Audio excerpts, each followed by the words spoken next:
Hello and welcome to Arsenal Crew. This is my match review of the 1-0 win against West Bromwich Albion. So make sure you leave likes below and comments below on how I can improve the channel. That's just a quick notice to say that. Just give it a little bit of feedback saying how I can improve, how I can't improve, whatever. Video suggestions, stuff like that. So just put them in the comment box and I'll read them all and I'll hopefully try and act on them. But back to the matter in hand. 1-0 against West Bromwich Albion. Good result for us, apart from we had quite a few chances to really put the game away, and we were quite lucky in some aspects, like the Berahino offside ruling, where he was literally 2 foot onside, and we were quite lucky with that because he was through on at goal because Koscielny was playing him on. So I think it's just Koscielny did that a few times, but I think it's just because he's been out for so long and he just needs to get back to the speed of the game. But apart from that, it was a fairly good result. Well, we got the win, so that's always a good result. But we just need to try and put more chances away, because against bigger opposition, we would not have won that game. Yeah, it's just we don't put enough of our chances away. We have so many chances, and we just don't put them away. Like when Ramsey slid in the ball, perfect ball to Danny Welbeck. All he needs to do is dink it straight over the keeper. But he just put it straight at the keeper. And that would have been 1-0 and we would have, well, it would have been 2-0 at the end of the round if he had done that. But he didn't, and I think Wenger needs to do a shooting practice, because, well, the whole team shooting practice, because finishing, we get into those positions, we get a shot away, it's normally straight at the goalkeeper or hit the post or hit the crossbar or go miles over. And it rarely goes in, and we need to be scoring more goals every game, but it just doesn't happen. So we can't do anything about that at the moment. But we won. That's all that matters at the moment. Hopefully we can just get some sort of wins that are just sort of ground out and stuff like that. Yes, we dominated them completely, but you can still say we ground it out because we didn't score enough goals. We only scored 1 goal. Cracking goal of that, Cazorla's cross. Beautiful cross, really good, powerful header from Welbeck, and it proves that we can have Giroud and Welbeck in the same squad. So that's always a positive. So hey ho.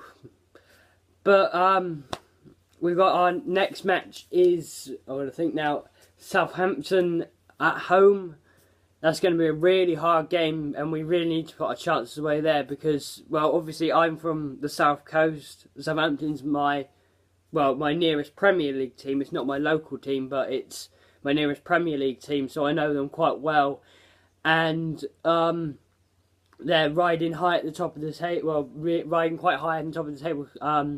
They are second. I think they're on 26 points at the moment, and they've only conceded 6 goals. So, and they've got the best defensive record in the league so far, and they've been doing really well. But I think hopefully we can get the win, but with the amount of injuries we're picking up at the moment, I think we're averaging 2 injuries a match, so it's not looking good for us. And it came out in the press conference that Wenger's only looking to buy 1 player in the January transfer window.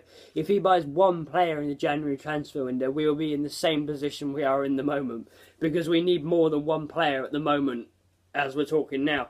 So he needs to buy at least 3, maybe 4 in the January transfer if he can. He can buy as many players as he wants. At least 2 defenders and probably 2 midfielders or something like that. Maybe a quite young one and a more experienced midfielder. I think that would be an ideal situation for us. But, you know, it's Wenger. He'll probably buy a Kim Kallstrom or something like that, because that's what he likes doing in January transfer window.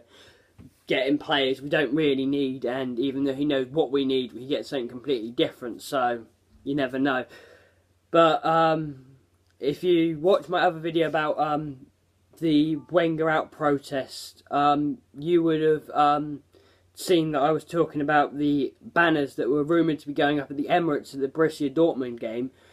I don't think they turned up at the Borussia Dortmund game unless it didn't get televised, but at the West Brom game, it did get televised that there were banners, the ones that I talked to you guys about the arson thanks for the memories, but it's time to say goodbye. I think that's what it said. And they were at the West Brom game, and we had enough is enough, Wenger out and stuff like that. And if you've seen the press conference after the West Brom game, when they asked Arsene Wenger how he felt about those banners, he got very, very angry with the media, and they wouldn't give up trying to get an answer out of him, and he sort of got more and more angry by each question that came, got fired at him for it. It's understandable, but personally, I'm personally sort of Wenger out. Yeah, I think what will happen now is, because we've won these 2 games, everyone will start forgetting all the bad things that he's done recently, like the stupid mistakes that he's made that you would expect like an up-and-coming new manager to make, not an experienced manager like him, and stuff like that, like with the transfer window and stuff like that. And I think hopefully we need to just remember that he's human, and we know that he will give everything to the club that he feels he can. But I think personally he is past the sell-by date at the moment. We're sort of just plodding along how we've done for the last 8 years. We haven't really done anything in those 8 years. We didn't win any silverware. We just keep on plodding along, and I think Wenger just feels if you get in the Champions League, that's a trophy. That's how he feels, and it's not right. So that's why 4th is always acceptable with him, is because he feels that getting in the Champions League is a trophy, but it's simply not, and that's it. We need to I think we need to get someone else in. Personally, I don't think we should do it halfway through a season. I think maybe at the end of the season or something like that, because we don't want to upset the boat even more than it already is with him going out halfway through a season. But I think him going out at the end of a season or something like that would be good to give the next manager a chance to build their squad in the main transfer window. But time will tell, you never know. Wenger could have sort of a rebirth and come back to the old Arsene Wenger. You never know. It could happen, but we will see. Make sure you check out my other videos on the channel and subscribe to Arsenal Crew, and follow me on Twitter at Arsenal Crew, and give thumbs up to the video, and leave comments in the comment box about how I can improve the channel, and leave suggestions for video suggestions, and I'll try and do them, because I think I want to make this channel by a fan, me, for the fans. So just leave comments in the comment box on how I can improve, because I know I probably can, and video suggestions. But for now, I'll see you in the next video, guys. Bye.